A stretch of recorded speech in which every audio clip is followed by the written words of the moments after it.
বাংলাদেশের ক্রিকেট খেলোয়াড়রা তারা যখন চ্যাম্পিয়ন হয়েছে মাত্র একটি দেশের সাথে, বাংলাদেশের প্রধানমন্ত্রী জনাব তারেক রহমান সাহেব তিনি ভিডিও কলে কথা বলেছেন, তাদেরকে সাধুবাদ জানিয়েছেন, তাদেরকে সাহস দিয়েছেন। কিন্তু আজকের এই খুশি দিনে আমরা কষ্টের সাথে জানাচ্ছি যে বাংলাদেশের এত বড় একটি বিজয়ে বাংলাদেশের রাষ্ট্রের কোনো ভূমিকা ছিল না। বাংলাদেশের রাষ্ট্র কেন ভূমিকা রাখছে না?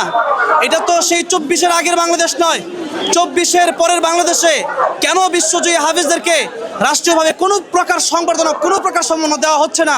এটা আপনারা আমল নেবেন এবং আমি আশা করব যে নতুন বাংলাদেশের নতুন সরকার আপনারা এই ব্যাপারে ভাববেন। এবং আজকে তারাই এসেছে হাফেজ নুরুদ্দিন জাকারিয়া এবং হাফেজ মাহমুদুল হাসান আশরাফি, তারা যে বিজয় অর্জন করেছে একটি দুইটি দেশের সাথে নয়, বরং 133টি দেশের মধ্যে তারা প্রথম স্থান অর্জন করেছে। আলহামদুলিল্লাহ। এত বড় বিজয়কে আপনারা যারা ছোট করে দেখছেন, আমরা মনে করি আপনারা কোরআনকে সম্মান করছেন না।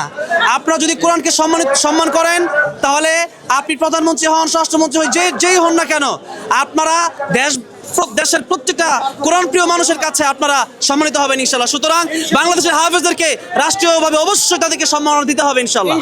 ইতিপূর্বে যত আন্তর্জাতিক কোরআন কম্পিটিশন হয়েছে, সবচেয়ে বেশি দেশ অংশগ্রহণ করছে এই প্রতিযোগিতায়। এই প্রতিযোগিতার পূর্বে এত দেশ, 133টি দেশ কখনো কোনো প্রতিযোগিতায় অংশগ্রহণ করে নাই। এবং এই প্রতিযোগিতায় সর্বোচ্চ বিজয় হয়েছে বাংলাদেশের। 4 জন প্রতিযোগীর 4 জনই পুরস্কার পেয়েছে। আলহামদুলিল্লাহ।